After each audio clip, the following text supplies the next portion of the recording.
Welcome to the Innovation in Compliance podcast, part of the Compliance Podcast Network. Join us every week as we talk with industry innovators who are making compliance to help business run more efficiently and at the end of the day, more profitably. Here's your host, Tom Fox. Hello, everyone. This is Tom Fox, back for another episode. And today I have with me Andrea Falcione and Tricia Cornell. They are both with Rethink Compliance, one of the most innovative companies in the compliance space. We're going to have an interesting visit with them today about not only the company, their compliance journeys, but also really where they see things going down the road. So ladies, with that incredibly long-winded introduction, first of all, welcome and thank you so much for taking the time to visit with me today. Thank you very much. Our pleasure. It's our pleasure. So I was wondering if both of you all could really give us your own personal journey into compliance and how you got to rethink compliance. Sure. Yeah, absolutely. So I'll start. I am an attorney by trade, Tom, and I started my career doing mergers and acquisitions and securities work. In 2004, had a great opportunity to get into the compliance space, which I was super happy about because I did not love the practice of law. And I started my career at SAI Global and then went to PwC. I was there for about 5 years and joined Rethink just about a year ago, a little over a year ago now. And Tricia? Yeah, well, my journey to compliance has been similarly winding, but very, very different from Andrea's.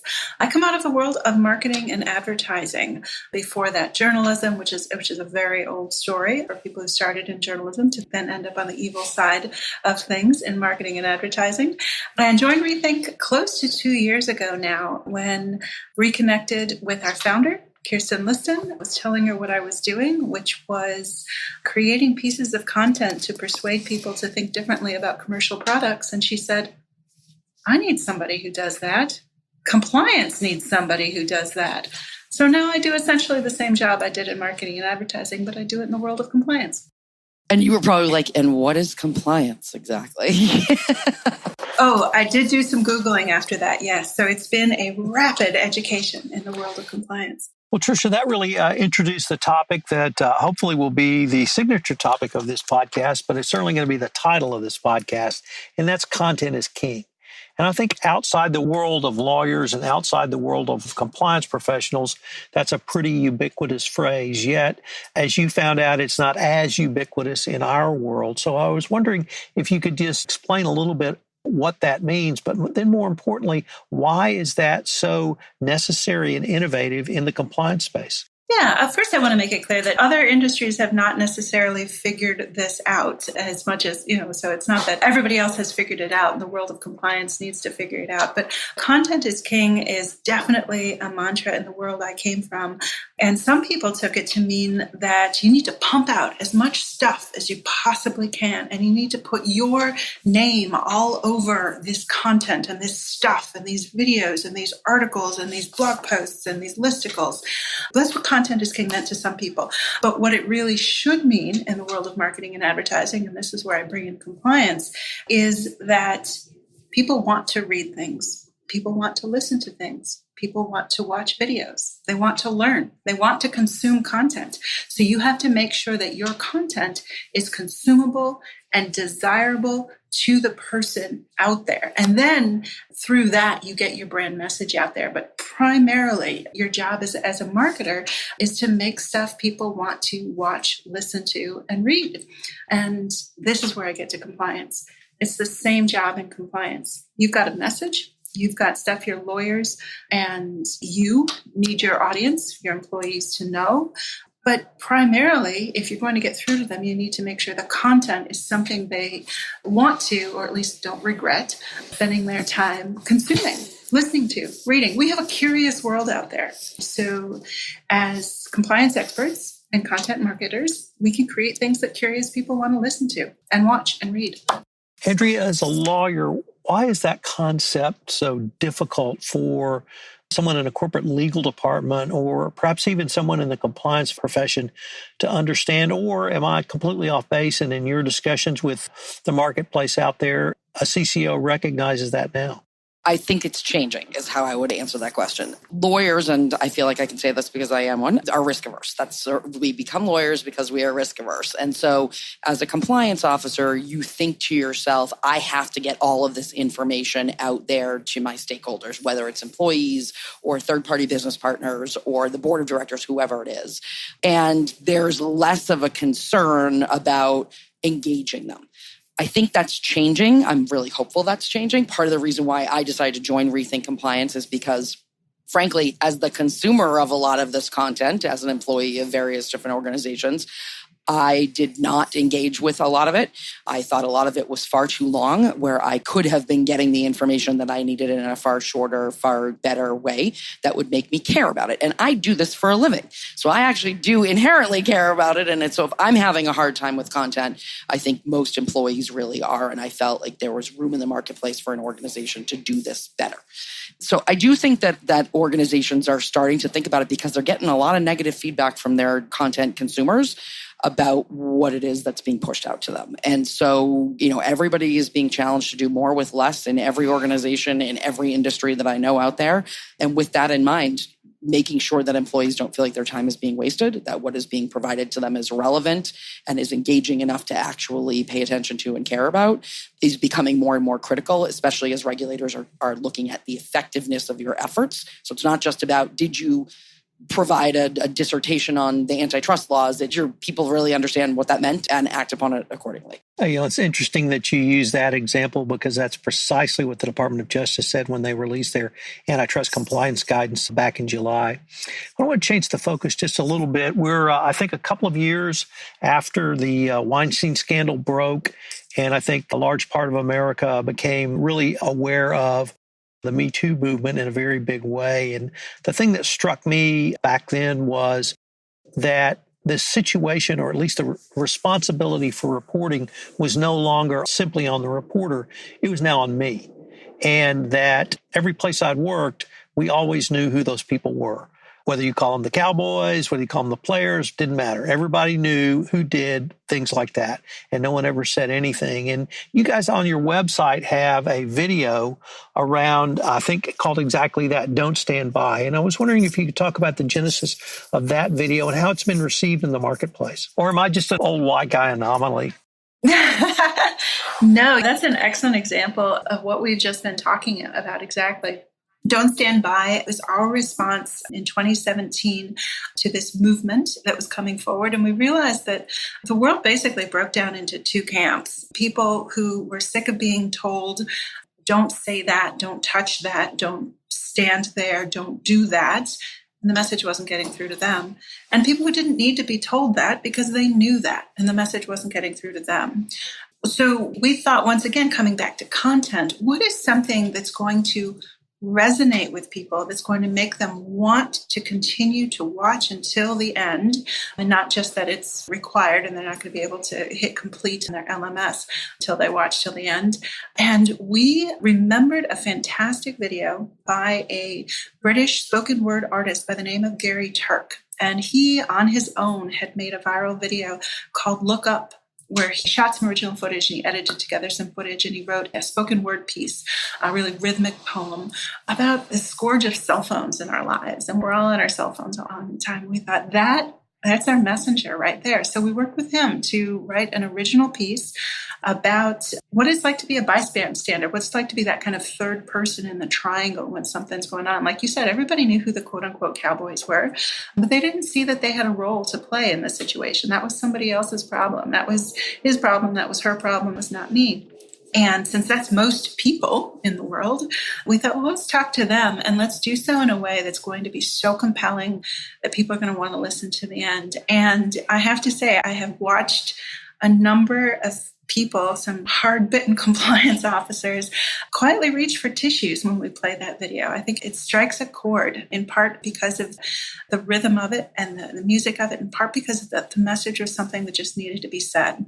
Speak up. Right. Yeah. Right. And I would add to that I was in the room with you for one of those experiences where I turned to the chief compliance officer and said, "Are you crying? Don't worry. I cried the first time I saw this piece too." She was so embarrassed. But yeah, I mean, the other thing is that because, Tom, as you said, we all knew who the cowboys were, et cetera. Lots of us, the reason why the movement was called Me Too is because lots of us have been subject to that kind of stuff, and to hear it spoken about in the way that Gary Turk does is moving and makes you really, really think. Andrea, I know you and I have had the chance to visit other venues around the issue of trust and the issue of values inside of a corporation, but it strikes me that the content that a compliance function would put out can be a part of that. Would that be a fair statement, Andrea? I do think that's a fair statement. And in addition to content being part of it, I think also leveraging the resources that are available within the organization. And I'll use a personal example. So I found myself, unfortunately, having to self-report a couple of policy violations in my prior life. They were not purposeful. I am human like everybody else in the world. And so I made a couple of mistakes. And they were big, truth be told. Potentially fireable mistakes. I was not let go from the job that I was in at the time. And I picked up the phone and called the Compliance and Ethics Office to say, "Hey, this is what happened. What next? What do we do?" My experience was extremely positive. So I became sort of a content concierge, if you will, for them, in that I then would spread the word to other people who were having issues, whether it was the type of thing that I found myself in or issues with other people, to say, pick up the phone and call them. It was a really good experience. I thought it was fair. I thought everything was well handled. They were respectful. And I just can't state enough sort of the power of that. I ended up getting a lot of people to say, okay, I'm going to trust this process and I'm going to make a phone call when maybe they wouldn't have before. And so I think that compliance officers in an organization should think about content in lots of different ways in order to start building trust and get people to trust the process and the system and the people that are involved in it.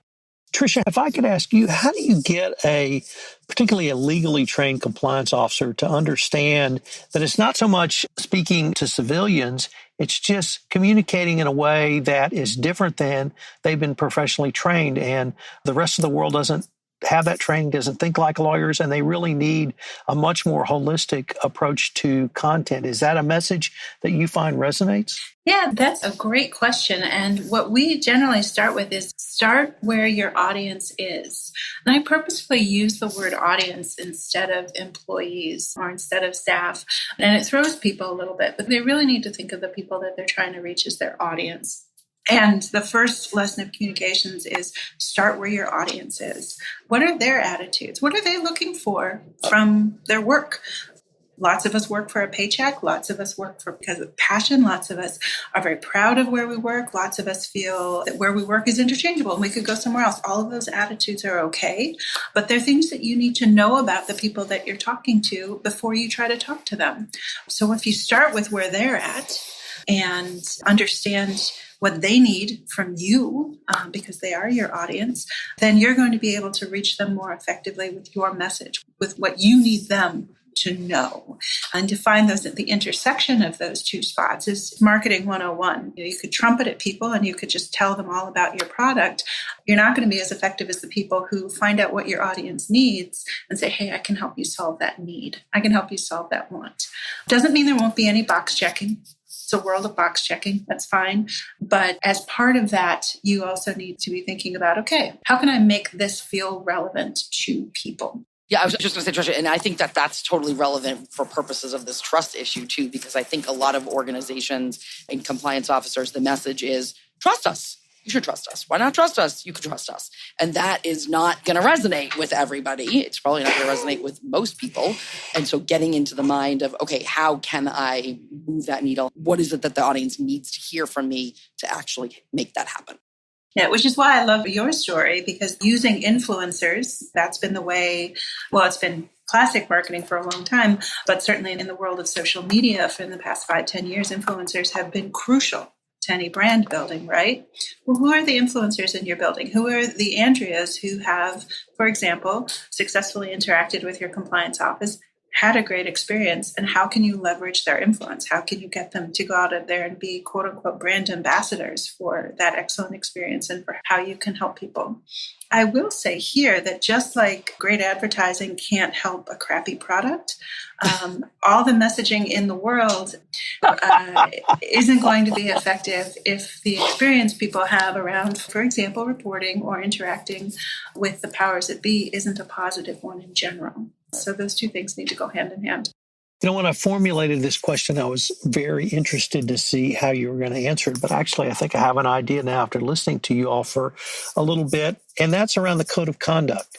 And I wanted to ask how or why can a code of conduct revamp be such a powerful tool for a compliance practitioner? So I think ultimately, and everybody knows this, the code, it's the cornerstone of any compliance program, and it should be the first thing that employees think about.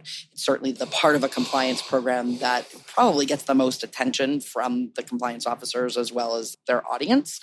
So with that in mind, how can we make that document more meaningful, resonate better, and how can we create something that people will actually use? And so we at Rethink Compliance, and Tricia, I'll ask you to jump in here, really think hard about that. Who is going to go to a PDF on a website when everybody is working off of their phones? And so there are new ways of approaching code of conduct that takes all of the things that we're talking about into account. Yeah, and it comes back also to thinking about what your audience needs. We want that code of conduct to be a resource, which means you need to think about where and when is someone going to need this resource? What questions might they have?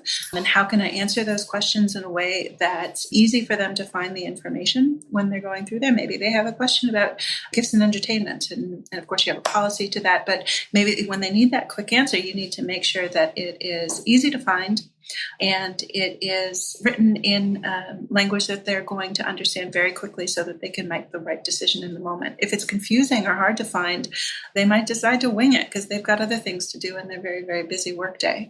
So making sure that that code of conduct can only be a resource if it actually thinks about the people who are going to use it as a resource.